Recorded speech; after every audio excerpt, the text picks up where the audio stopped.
Hey, Brandon here. Welcome to the channel and thanks for tuning in. Continuing my rookie report series with Jason DiRienzo, my podcast co-host. We today are going to break down everything you need to know about Adonai Mitchell, wide receiver from Texas, true junior, headed to the NFL draft. I see him as a first-round pick on some mocks. I don't know. Jason and I, we have a different philosophy. We don't think he's a first-round pick. We think he's more like a day two guy, but we're going to go over everything you need to know about Mitchell, scouting report. We've watched the All-22 film. We're going to go over his draft capital, where we think he should get drafted, player comps, PFF grades. We got it all for you right here. If you play Devy, you play Dynasty, and you're looking for a YouTube channel out there that is going to give you a look at the future of your Dynasty rosters, man, hit that subscribe button. We really appreciate it. Let's get to the show. All right, Jason, let's talk about A.D. Mitchell, wide receiver from Texas. Had a really solid combine, right? He was the talk of the town after the combine. He Oh, yes. he ran a really nice 40 in the 4.3s. Everyone was looking for the athleticism. He certainly delivered. 6'2", 205-pound true junior coming out of Texas. Career statistics, let's go over them. We got only 74 receptions, 1,100 yards, 12 TDs, 15-yard average, 1,100 yards in 3 seasons. Played out of the slot 14%, out wide 86%. So he was a boundary receiver, 62% catch percentage over 3 seasons. Only had 6 drops, calculated by PFF, 7.5% of his per season reception. So his PFF grades, let's go across the board here. Receiving grade 75.5, not great. Contested catch rate, not very well, which is really interesting, to be honest with you, given the fact that he went downfield and those were a lot of his highlight films were going up and grabbing the ball, but only 33% contested catch rate here by PFF grades. This is for these PFF grades are for the 2023 season. Grade versus man coverage, 65%, which is just above the 50th percentile. So his yards after catch reception, 3.4. We're going to talk about this in his scouting report here, tied for 422nd in college football. So he is pretty much at the bottom of the barrel when it comes to yards after the catch. Deep catches at 81st in college football, and then deep yards 302, same in the 80th rank in college football. I don't know, man, 1,100 yards over 3 seasons. That's pretty wild. It is pretty wild, which is why he is really a pure projection. I mean, Yeah. if you really think about it. Yeah, I agree with you. So why don't you kick us off with the scouting report? What do you see? Well, and before we I turn you loose on that. We watched all 22 film on him on Alabama and Kansas, and I actually did a film review with Paul Perticchese from the Saturday to Sunday Football podcast. I put on my dashboard for my subscribers, and we broke down his film, and that's a lot about what I'm going to talk about. But I'll hand it off to you, man. What do you see when you see him on film? Yeah, I mean, right off the line, you do see the acceleration, which is great. He's got a minimal use of arsenal release moves to manipulate the line of scrimmage as well. You see the speed. He can stack defenders pretty easily along the perimeter. What's weird, and I heard him talk about this because I wanted an answer to it. He seems kind of slow sometimes within his route running, like within his stem. I thought maybe he was rhythm and timing it, and he came out and said like he doesn't run at full speed within his routes because he's kind of strategic with it. And I was like, okay, but as I'm watching it, like there is some sluggish moments within the route. I mean, I wanted to see a little bit more, but once he gets up to speed and he can execute a speed release and get downfield, you absolutely see that he can be a deep threat. I mean, it was on full display at the combine with his 4.35 speed. The other thing that I see is when he's in his route, I'm kind of going into a knock at the same time. He's not as physical in his route, which I think can knock him off the timing of being on time at the catch point. But once he gets to the catch point, if he does stack a defender, I mean, I love the vertical explosion that he has. He can get up, get his.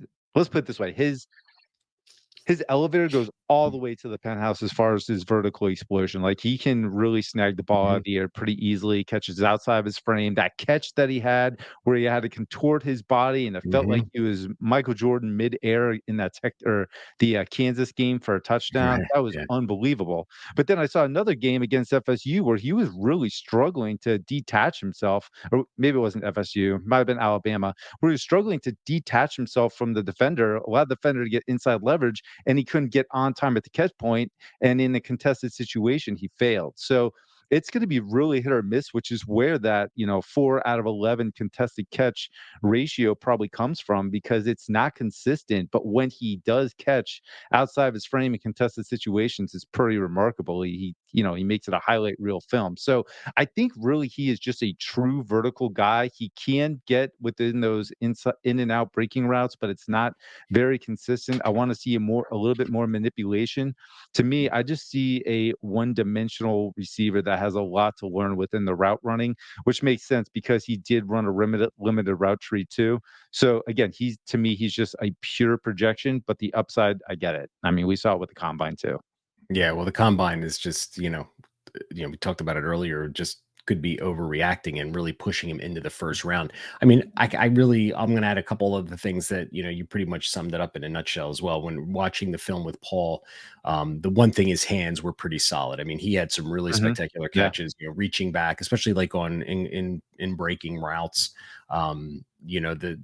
Ewers isn't the most accurate quarterback, right? No, So, I mean, he had to make that some was good evident. adjustments and really came up with some impressive catches. So I think he's got some good, strong hands. I mean, athleticism and speed we saw at the combine, but the inconsistency on the field with this guy drove me nuts because there would be a play Mhm. where he would be like, okay, there's something, but then there'd be these plays where he just didn't seem to give an effort all the time, and it was very Yeah. frustrating. And as we talked about the yards after the catch at 3.4, he's not an explode. I don't care what he ran in shorts, that he probably trained for 6 months, to get off the 40 time and all that. But I mean, I don't see a guy that, is dynamic with the ball in his hands. And I know some receivers aren't, they're just not, that's not part of their game. But I don't know. At 6'2", 205 pounds, I want to see you be able to turn up field and get some additional yards. And I don't see him putting licks on players at all. Like, me and physicality. I mean, I think he plays sometimes just,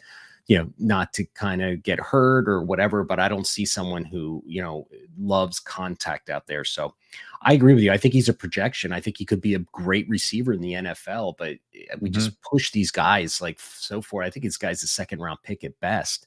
And I think he should have stayed in school as a true junior. I mean, you can see now that I don't care. The NFL doesn't care if you're a junior or senior, but I think he could have gone back and played with Ewers for another season because if you look at his box scores, I think he only had 2 games over, maybe 3 or 4 games, over 100 yards. So he was very inconsistent game to game for Texas. And I think a lot of the highlight reels gets people excited, and then he runs a big 40. So I think we're on the same page with this player. So let's get to his draft capital. Kind of talked about it Mhm. already. He's getting pushed up to the first round. Um, you know, I think he's a second round pick. To me personally, what are your thoughts? Yeah, I got a mid to late second round pick. Maybe in that Michael Pittman area. I feel Mhm. pretty good about that. Yeah. So his Superflex rookie draft, I think he's a second rounder. I think that's where I think he would probably go off the board. I mean, unless he gets, mid round one on like the perfect landing spot, or he gets drafted in the first round by the Chiefs with the last pick in the first round, right? He might just Yeah. but I see him as second round pick. Yeah, I think he's a second round pick too. I'm trying to see a world where he's a first, but I think some of these running backs with their performances like Jalen Wright, Trey Benson, Marshawn Lloyd, I think they're going to get pushed up, which is ultimately probably going to push AD Mitchell into the second if he was ever a first. Yeah. So from a player comp, I have Gabriel Davis on here. Looking at a player that we're familiar with on the Bills, an inconsistent player, vertical kind of threat a little bit, bigger body. They're similar in size.